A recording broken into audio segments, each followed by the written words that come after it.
নমস্কার বন্ধুরা, ঘরোয়া জীবনে এই গরমেতে ঠান্ডা ঠান্ডা মালাই আইসক্রিমের রেসিপি আপনাদের জন্য নিয়ে চলে এলাম। বাড়িতে খুব কম জিনিসেই এই আইসক্রিমটা বানিয়ে ফেলতে পারবেন, আর খুব টেস্টিও হবে। চলুন দেখা যাক রেসিপি। আমি গ্যাসে কড়াই বসিয়ে দিলাম। এবার ঠিক এই 1 কাপ চিনি আমি নিয়ে নেব। আইসক্রিমে যতটা চিনি লাগবে আমি এখনই দিয়ে দেবো।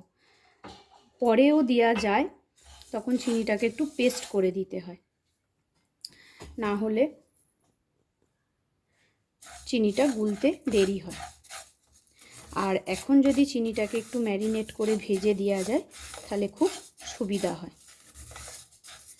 চিনিটা এবার আমি ভালো করে হালকা করে ভেজে ক্যারামেলটা প্রথমে বার করে নেব। চিনিটা আমার দেখুন আস্তে আস্তে গলতে শুরু হয়ে গেছে। দেখুন চিনিটা আমার গলা স্টার্ট হয়ে গেছে। আমার চিনিটা একদম লিকুইড হয়ে গেছে। এবার আমি গ্যাসটা একদম সিমে করে দেব। এই কাপের আমি 1 কাপ দুধ নিয়েছি। দুধটা আমি আস্তে আস্তে এর মধ্যে মিশিয়ে দেব।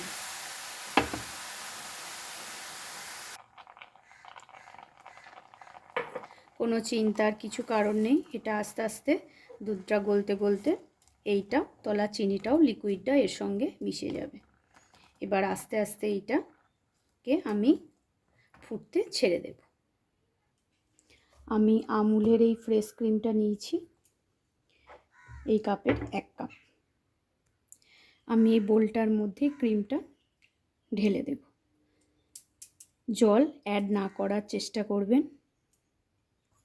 এবার এই প্যাটারটার সাহায্যে আমি এটাকে ভালো করে ফেটাবো যতক্ষণ না ফোমের আকার ধারণ করছে।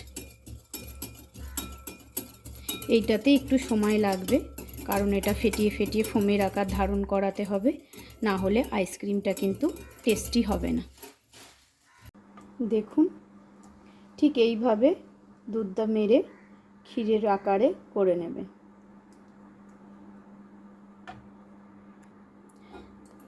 এই রকম করে ফেটিয়ে ফেটিয়ে ফেটিয়ে এটাকে ফোমের আকারে ধারণ করতে হবে।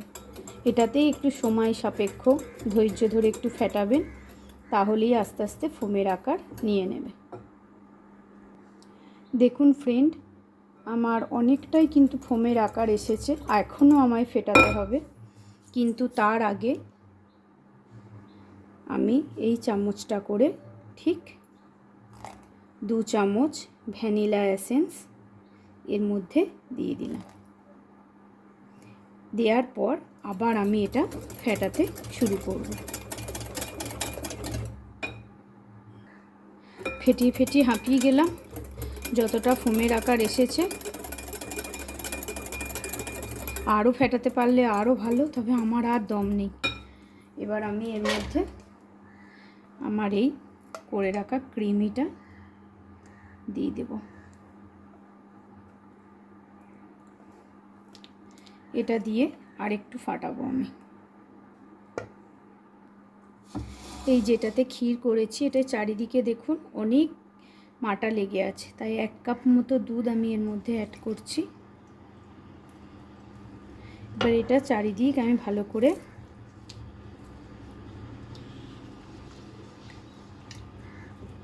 আমি জল তো এতে দিতে পারবো না, তার পরিবর্তে আমি জলের কাজটা দুধ দিয়ে করলাম।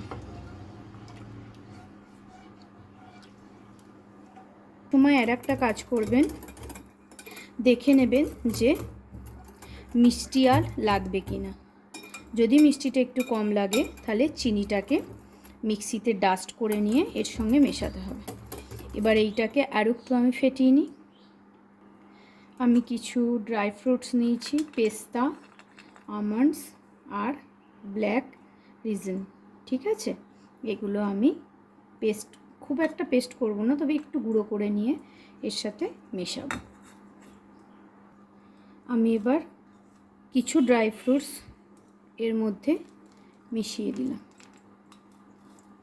আর কিছু রেখে দেব যখন আইসক্রিমের ছোট ছোট জায়গাতে করে আইসক্রিমটা জমতে দেবো তার উপরে দেওয়ার জন্যে।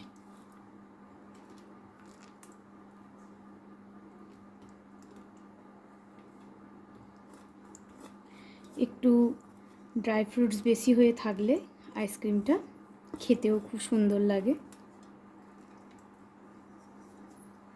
আমি ড্রাই ফ্রুটসটা দেওয়ার পর আবার একবার ভালো করে ফেটিয়ে নেব।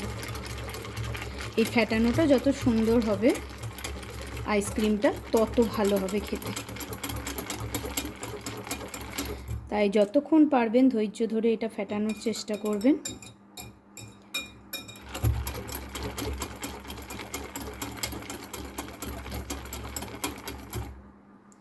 আমি যত রকমভাবে পেরেছি ফেটিয়ে এই আকারে এনেছি, আর আমি এটা ফেটাবো না। এবার আমি এটা জমার জন্যে দেওয়ার ব্যবস্থা করব।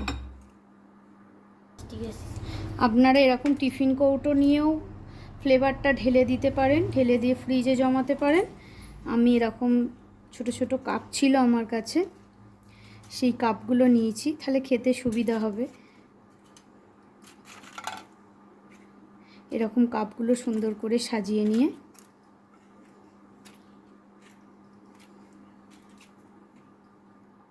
দেখুন দেখতেও কি সুন্দর লাগছে। এবার আমি একটু একটু করে নিয়ে এর মধ্যে দিয়ে দেব।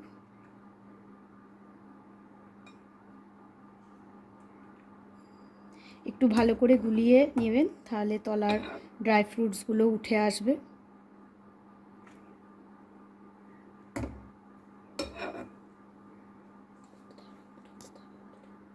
দেখুন আমার আন্দাজটা একদম ঠিক হয়েছে, প্রত্যেকটা সুন্দর ভর্তি ভর্তি হয়ে গেছে। এবার আমি ওর ওপরে বেঁচে থাকা ড্রাই ফ্রুটসগুলো একটু ছড়িয়ে দেব, যাতে এটা দেখতেও ভালো লাগবে। আর ড্রাই ফ্রুটসে ভর্তি থাকার জন্যে খেতেও কিন্তু অসম্ভব সুন্দর হবে। এই গরমের দিনে এই একটা একটা করে ছোট্ট ছোট্ট কাপগুলো নিয়ে খেতে কিন্তু খুব সুন্দর লাগবে।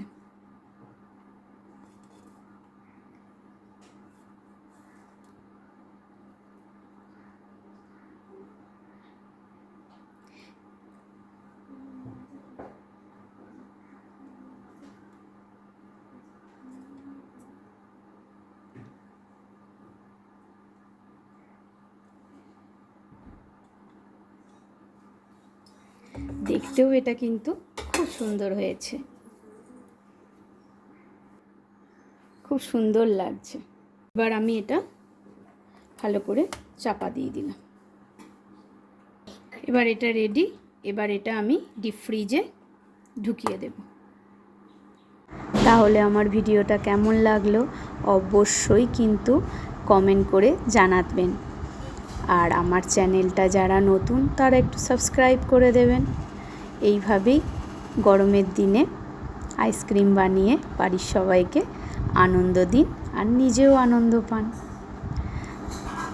আমাদের বাড়ির সবাইকার তো মোটামুটি ভালোই লেগেছে। এবার আপনাদের কমেন্ট দেখে আমিও বুঝবো যে আপনাদের কেমন লাগলো। বাই।